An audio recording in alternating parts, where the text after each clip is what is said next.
It was 6:47 on a Thursday evening, and I was sitting alone at a table for 6.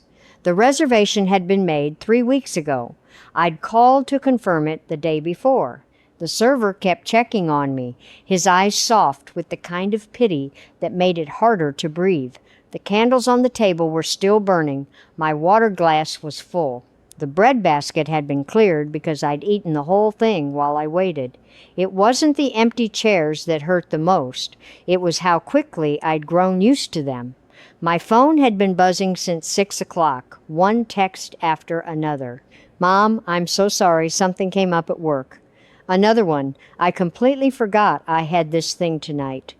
From my oldest, "I didn't realize you were actually counting on us. Didn't realize." As if my birthday was something I might have mentioned in passing, like the weather, rather than something I'd been looking forward to for weeks. I ordered the cake anyway. The server brought it with a candle, and he sang to me. Just him, his voice, careful and kind. I blew out the candle and made a wish I can't tell you because I don't remember what it was. That's how you know a moment has broken something inside you. You can't even remember what you were hoping for. When I got home, I sat in my living room in the dark for a long time, and the thought that came to me wasn't anger. It wasn't even sadness, exactly. It was something much quieter and much more dangerous. It was this: asterisk. Maybe they're right. Maybe I'm not the kind of person worth rearranging your schedule for. Asterisk. That thought changed everything. My name is Dorothy, and I'm 73 years old. I've been alive long enough to know how the world works, how families work, and how love gets tangled up with obligation and habit and the simple exhaustion of living. I raised 3 children on a teacher's salary. I worked full-time while managing a household that never seemed to stop needing things. I showed up for every school play, every recital, every graduation. I held my grandchildren when they were born. I buried my husband 15 years ago and kept showing up anyway. I know what real love looks like. I've felt it. I've given it. I've sacrificed for it without keeping score, because that's what I was taught love meant. And I don't regret any of it. But I want to tell you something that nobody prepares you for, something they don't put in the greeting cards or the Mother's Day commercials. I've never really taught my family how to show me love back. I've spent 5 decades being the strong one, the reliable one, the one who didn't need much. You could count on me. You could call me at midnight. You could ask me to drop everything, and I would. I made that so easy, so automatic, so much a part of who I was, that my family started to believe it was true. They believed I was the kind of woman who existed to serve, who didn't require remembering, who would always understand. And the worst part is, I believe it too. I still do some days. Because when you spend that long teaching people you don't matter, you start to believe it yourself. The lesson becomes so deep that you can't tell anymore where they end and you begin. Nobody talks about this, and I think that's the real tragedy. We have entire industries built around telling women that their value comes from being needed. We celebrate mothers for their selflessness. We praise grandmothers for their availability. We call women like me the backbone of the family, and we mean it as the highest compliment. A woman who asks for things is seen as difficult. A woman who prioritizes herself is called selfish. A woman who says no is ungrateful. But here's what breaks my heart. We never tell women what happens when they believe this for long enough. I was praised my whole life for being easy, low maintenance, strong, independent in the way that meant I didn't burden anyone with my needs. When I didn't complain, people said I was graceful. When I skipped things I wanted to do for things my family needed, I was called a good mother. When I made myself small enough to fit into everyone else's life, I was told I was putting others first, and that was noble. What they didn't tell me was that being that woman year after year teaches your family something very specific. It teaches them that you will always be there, that your needs will always come second, that your birthday is nice but not essential, that if something more interesting comes up, or more important, or more fun, well, Mom will understand. Mom always understands. The system is broken, but not in the way we think. It's not that my family is bad. It's that I've been teaching them something that wasn't true, and they've been believing me because children always believe what their mothers teach them, even when we're teaching through silence and sacrifice and the slow art of disappearing. And I wonder, sometimes, if anyone ever asked them to think about it. If anyone ever said, "What are you learning about your mother by watching her make herself invisible?" It didn't happen all at once. That's what made it so easy to miss. If someone had taken something from me suddenly, I would have noticed. I would have fought back. But this was different. This was a slow erosion, so gradual that by the time I realized what was happening, I was already mostly gone. I remember calling my daughter to make plans for my birthday last month. "Can we do it another day?" she asked. "This weekend is crazy." So I moved it. I was flexible. I didn't want to be demanding. The word demanding had been attached to women like me my whole life, and I'd spent decades running from it. I remember my granddaughter's school play that conflicted with my bridge group. I didn't even hesitate. I called and canceled. Bridge was something I wanted to do. Her play was something I should do. The difference felt obvious to me then. Now I'm not so sure. I remember Christmas dinner, 15 people around my table, food I'd spent 3 days preparing. I received a gift card, opened it after everyone left. No one asked me what I wanted. No one asked what I needed. They just knew I would provide. I remember sitting in my own living room while my adult children scrolled through their phones. I asked about their days. "Work was fine," they'd say. "How was yours?" I'd give one-word answers because I'd noticed something. When I talked about myself, the conversation stopped. When I talked about them, it continued. So I learned to stop talking about myself. Most painfully, I remember the day I stopped mentioning the things I was interested in. A book I'd started reading, a trip I wanted to take, a health concern I was worried about. I'd bring these things up and I'd be met with silence. Not unkind silence, just nothing. And silence teaches you something very quickly. It teaches you that nobody's listening, so you stop speaking. Over months, then years, I became someone who existed in the spaces between other people's lives. I became the backdrop, the constant, the one who was always there, which meant I was never quite seen. I want to take you back to that restaurant, but I need you to understand what I was really sitting with that night. It wasn't just the hurt of being forgotten. It was something much deeper. It was the moment I had to confront what the absence actually meant. I called my son the next morning. I wasn't angry yet. I was just confused. I needed him to explain it to me. "I'm sorry, Mom," he said, and his voice was gentle. But then he said something that stopped me cold. "I didn't realize you were actually counting on us. Not I forgot, not I let you down, but I didn't realize you were actually counting on us." As if my expectation that my own children would show up for my birthday was somehow unreasonable. As if asking them to be there was asking too much. And here's what terrified me. Part of me agreed with him. That voice in my head, the one I've been listening to for 60 years, immediately started defending him. Asterisk, maybe he's right, Dorothy. Maybe you're being too much. Maybe you're being needy. Maybe you should have been more clear. Maybe you should have reminded them. Maybe you shouldn't have made such a big deal out of it. Asterisk. That voice is the voice of a woman who has spent her entire adult life learning that her needs are never quite appropriate, that wanting something is a burden, that asking for anything is selfish. But that night, something shifted. I realized that the hurt wasn't what broke something inside me. It was what came after.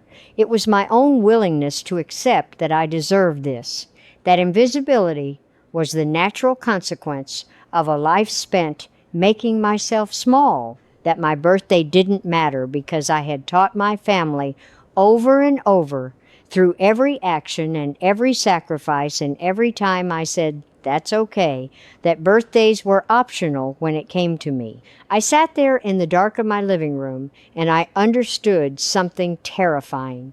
I was one more small surrender away from disappearing completely. One more, "That's okay, don't worry about me," away from being someone nobody thought about at all. One more year of this, and I wouldn't just be forgotten, I would be gone. The next morning I woke up and looked at my calendar. I do this every day. I've always been organized, always liked to know what was coming. But that morning, really looking at it felt different. It felt like looking at a map of my own invisibility. There were very few plans: a doctor's appointment, a hair salon visit, 3 weeks out, nothing. Nobody had called asking me to do anything. Nobody had invited me anywhere. There were no dinners to attend, no grandchildren to watch, no family obligations waiting. And I realized in that moment what I was actually looking at. This was what invisibility looks like when you're living it. I sat at my kitchen table for a long time, and then something happened that I didn't expect. I remembered my granddaughter, maybe 5 years old at the time, standing in the middle of the living room, demanding attention. She was loud. She was insistent. She wanted people to look at her, listen to her, acknowledge her existence.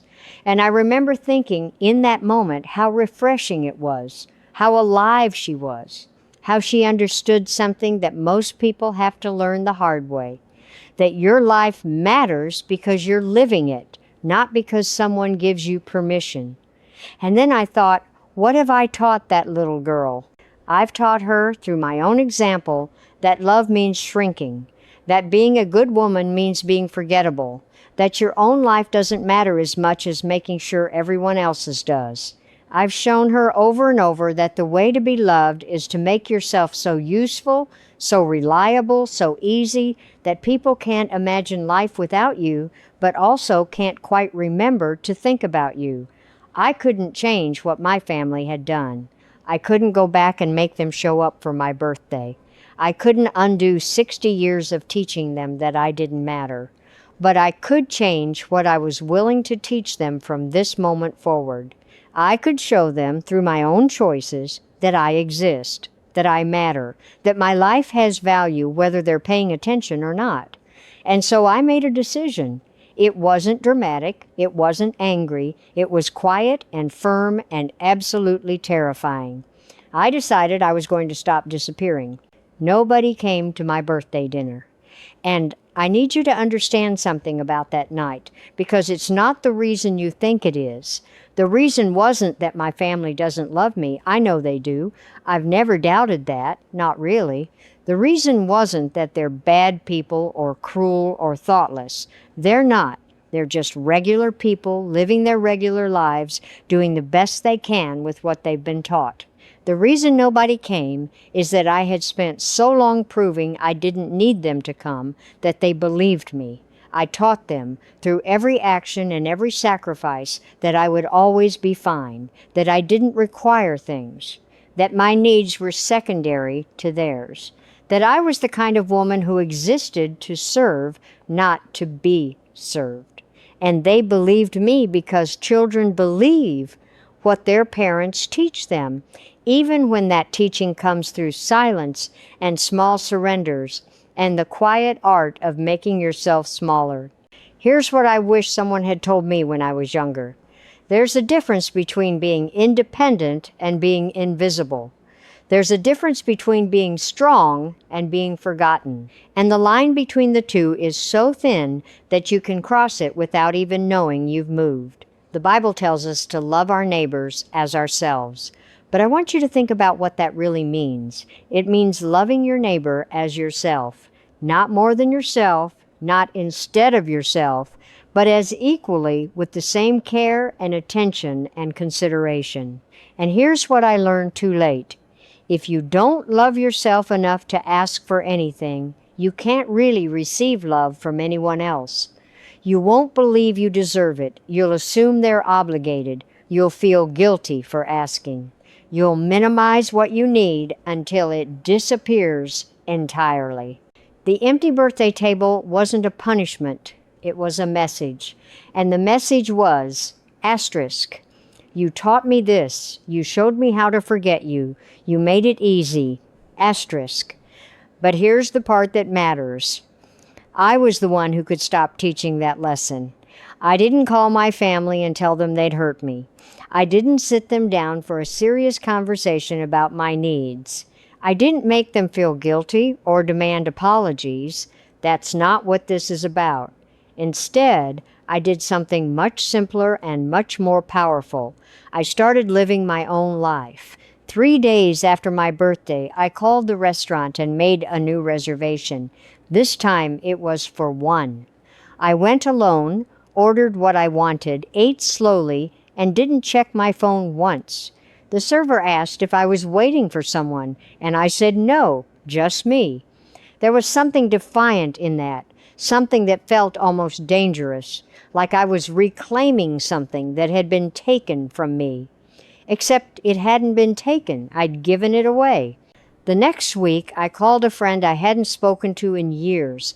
We drifted apart because I was always too busy, always too needed, always managing someone else's crisis. We had coffee and I talked about my life, not my family's life, mine. And she listened. She asked follow-up questions. She wanted to know what I thought and what I felt and what I was interested in. I signed up for a painting class, not because anyone suggested it, not because it was practical, because I wanted to, because I was curious about whether I could still learn something new at 73, because I deserved to spend 2 hours a week doing something that was just for me. And then something unexpected happened. My family started calling me more, not out of guilt, but because I was suddenly interesting again, because I had things happening in my life that weren't about them, because I existed in my own right, not just as the backdrop to everyone else's story. My daughter asked what I was doing on a Saturday, and when I said I had plans, she asked what plans. For the first time in years, the answer was about something I wanted, not something I was obligated to do. She seemed almost curious, like she was meeting me for the first time. I didn't punish my family. I didn't make them feel guilty or excluded. I just stopped being available for every single thing. I stopped saying yes to everything. I stopped apologizing for having a life.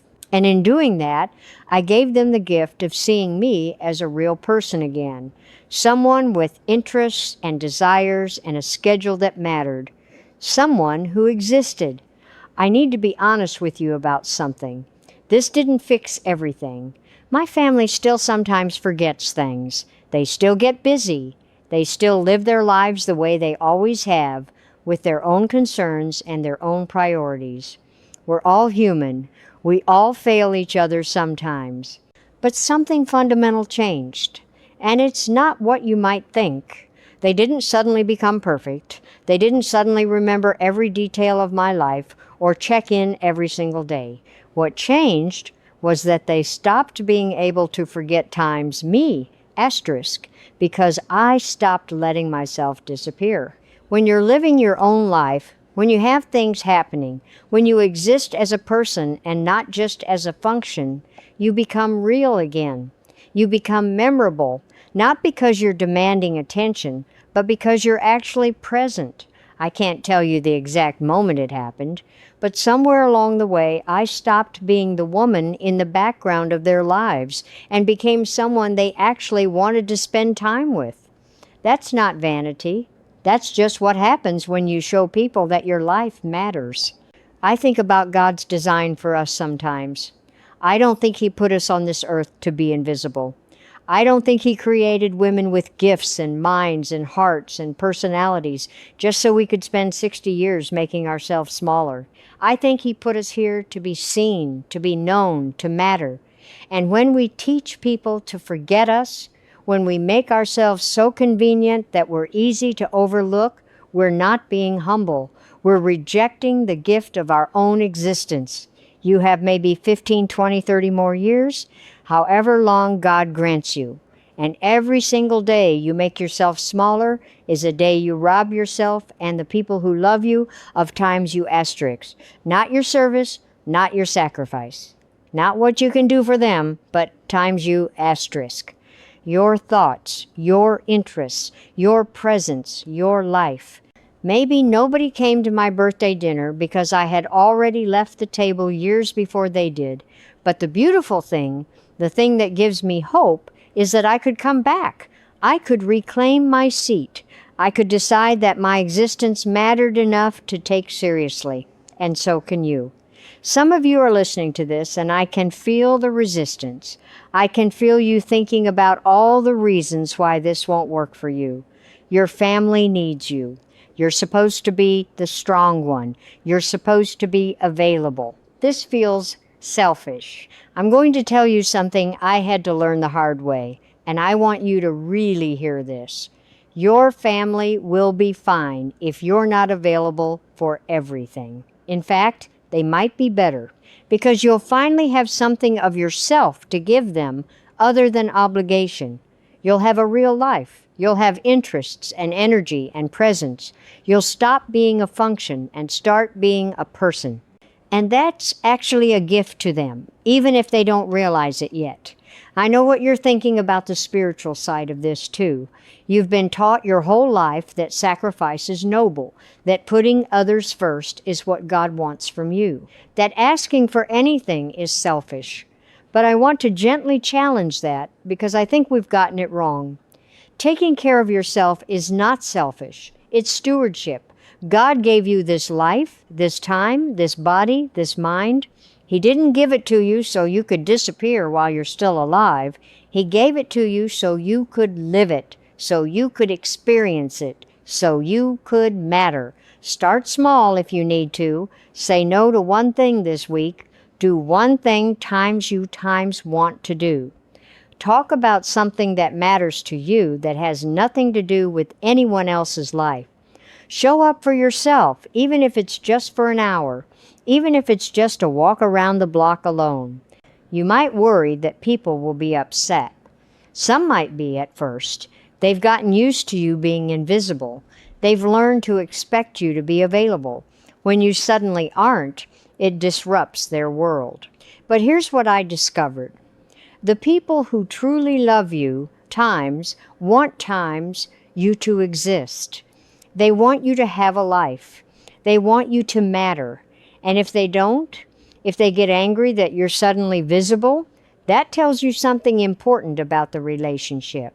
That tells you something about whether it's built on love or just convenience. And you get to decide what to do with that information.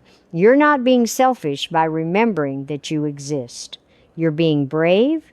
You're being faithful to the life God gave you. You're teaching the people around you what it looks like to be a real person. You're showing your grandchildren what it looks like when a woman takes herself seriously. That's not selfish. That's holy. My next birthday came around quietly. There was no reservation for 6, no elaborate plans, no buildup of hope and expectation that might crumble into disappointment. Instead, I woke up and called a friend. We got coffee at a little place we'd discovered together in my painting class. We sat for 2 hours.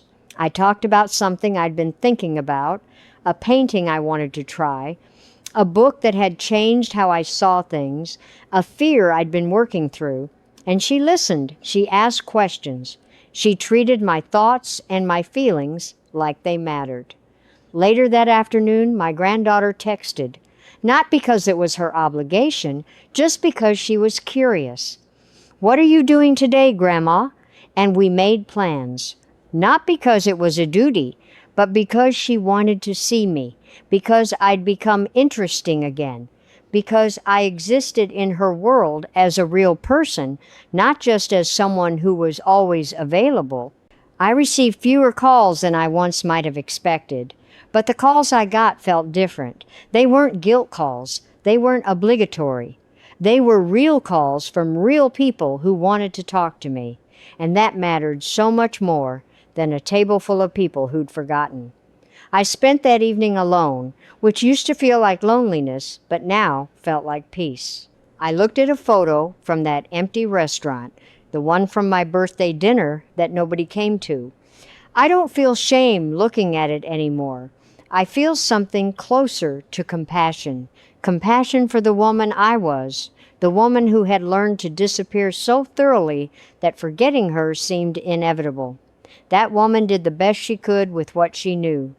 But I'm not her anymore. My birthday became a day I celebrated myself, with others when they could come, alone when they couldn't. But always, always, I was times there, asterisk. I was present, I was real. I was a woman living her own life, not waiting for permission to matter. That's what changed. Not my family, not the circumstances, me. I changed. And when I changed, everything else had to shift around that change because I was no longer invisible enough to ignore. I'm curious about you. I want to know, how old are you? And what made you click on this video today? What were you feeling when you saw the title? I'm asking because I have a feeling that if you're here listening to my story, you know something about invisibility. You know something about making yourself smaller. You know something about teaching people to forget you through the quiet art of disappearing. Maybe it's your family. Maybe it's your friends. Maybe it's the world at large, which has a way of looking right through women like us. I'd love for you to tell me in the comments. I'd love for you to share your story, even just a little bit. Not to complain or to vent, though that's okay too, but to claim your own experience. To say out loud, this happened to me. I know what this feels like. Here's what I want you to sit with this week, even if you don't answer. What would change for you if you stopped disappearing? Just imagine it for a moment. What's one thing you'd do if you decided right now that your life matters as much as everyone else's? Where would you go? What would you try? Who would you become if you gave yourself permission to take up space?